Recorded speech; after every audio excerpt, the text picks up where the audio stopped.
नमस्कार दोस्तों, स्वागत है आप सभी का। आज हम एक ऐसे टॉपिक पर बात करने वाले हैं जो हर परीक्षा में बार बार पूछा जाता है और रोज़मर्रा की ज़िंदगी में भी बेहद ज़रूरी है। तो दोस्तों, आज का टॉपिक है मानव शरीर का पाचन और तंत्र और स्वतंत्र। मानव शरीर का पाचन तंत्र और श्वसन तंत्र। वीडियो को अंत तक जरूर देखें और आपने कितने सही जवाब दिए कमेंट बॉक्स में ज़रूर लिखें। तो चलिए दोस्तों, शुरू करते हैं आज का पहला क्वेश्चन। आज का पहला क्वेश्चन है, मानव शरीर में भोजन का पाचन कहाँ से प्रारंभ होता है। मानव शरीर में भोजन का पाचन कहाँ से प्रारंभ होता है। आपका सही आंसर होगा दोस्तों ऑप्शन मुख से।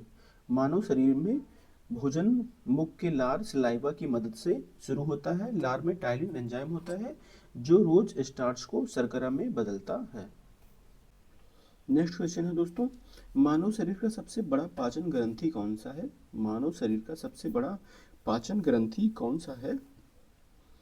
ऑप्शन नंबर बी यकृत।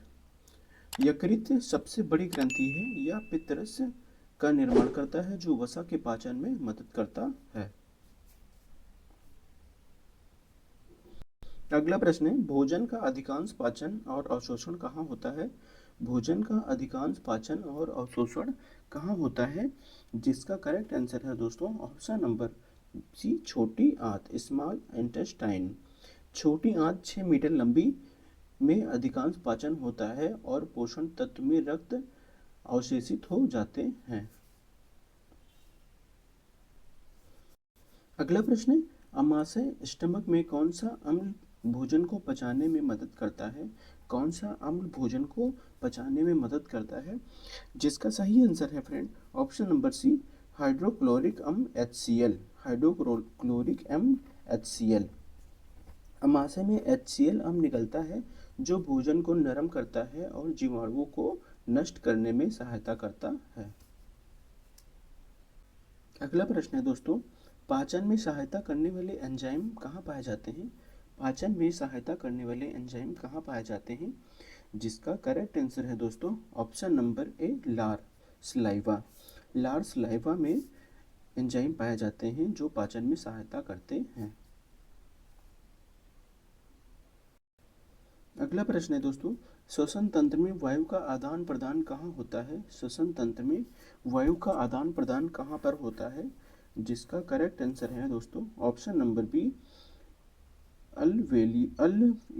अल्वेयोली में श्वसन तंत्र में आदान प्रदान होता है।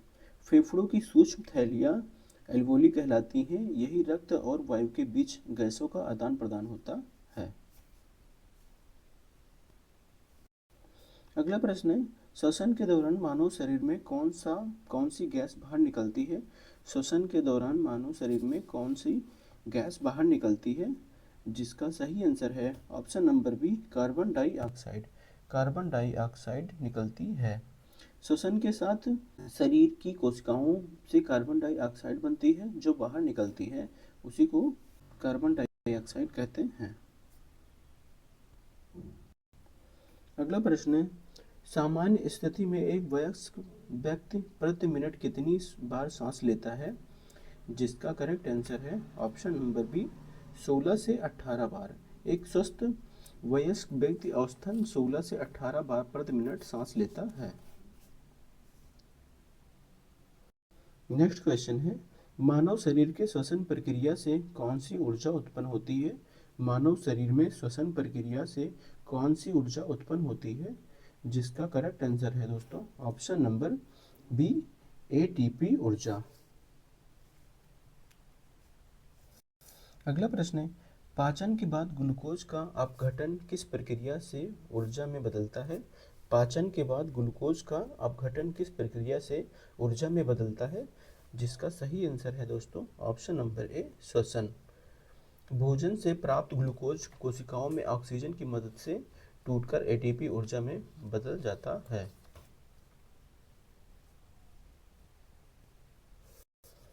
नेक्स्ट क्वेश्चन है फ्रेंड, श्वसन और पाचन तंत्र का संबंध किससे है। श्वसन और पाचन तंत्र का संबंध किससे है। जिसका करेक्ट आंसर है ऑप्शन नंबर ए रक्त संचार से।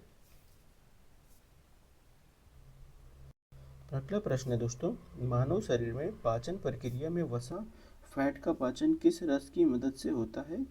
मानव शरीर में पाचन प्रक्रिया में वसा फैट का पाचन किस रस की मदद से होता है? जिसका करेक्ट आंसर है दोस्तों ऑप्शन नंबर बी, पित्त रस। वसा का पाचन यकृत द्वारा निर्मित पित्त रस और अग्नाशयी रस से होता है। पित्त वसा को छोटे छोटे कणों में तोड़ता है।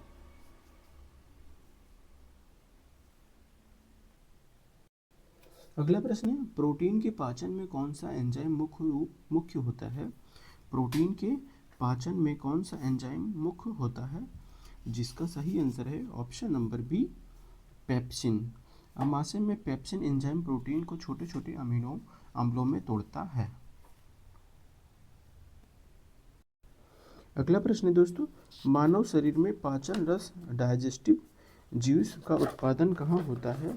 जिसका करेक्ट आंसर है दोस्तों ऑप्शन नंबर सी, लार ग्रंथि। ऑप्शन नंबर सी, लार ग्रंथि, यकृत, अग्नाशय और आमाशय। मानव शरीर में पाचन रस लार ग्रंथि, यकृत, अग्नाशय और आमाशय में उत्पादन होता है।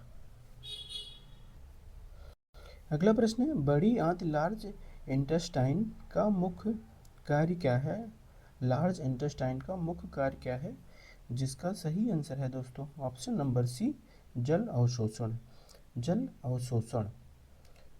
बड़ी आंत में पाचन नहीं होता, बल्कि यहाँ से जल का अवशोषण होता है और अपशिष्ट वेस्ट बाहर निकालने के लिए तैयार होता है। अगला प्रश्न है, रक्त में ऑक्सीजन किसके साथ मिलकर परिवहन होती है? रक्त में ऑक्सीजन किसके साथ मिलकर परिवहन होती है? जिसका सही आंसर है दोस्तों ऑप्शन नंबर सी, हीमोग्लोबिन। रक्त में लाल रक्त कणिकाओं आरबीसी के हीमोग्लोबिन के साथ ऑक्सीजन मिलकर ऑक्सी हीमोग्लोबिन बनती है। अगला प्रश्न है, मानव शरीर में श्वसन की प्रक्रिया को नियंत्रित करने वाला अंग कौन सा है? मानव शरीर में श्वसन की प्रक्रिया को नियंत्रित करने वाला अंग कौन सा है? जिसका करेक्ट आंसर है ऑप्शन नंबर बी, मस्तिष्क या मेडुला ऑब्लिंगेटा। श्वसन क्रिया को मस्तिष्क के मेडुला ऑब्लिंगेटा द्वारा नियंत्रित किया जाता है। नेक्स्ट क्वेश्चन है दोस्तों, श्वसन तंत्र में नाक का क्या कार्य श्वसन तंत्र में नाक का क्या कार्य होता है? श्वसन तंत्र में नाक का क्या कार्य होता है? जिसका करेक्ट आंसर है ऑप्शन नंबर बी, वायु को छानना और गर्म करना। नाक के अंदर छोटे छोटे बाल और श्लेष्मा झिल्ली होती है जो वायु को छानकर धूल और जीवाणुओं से बचाती है।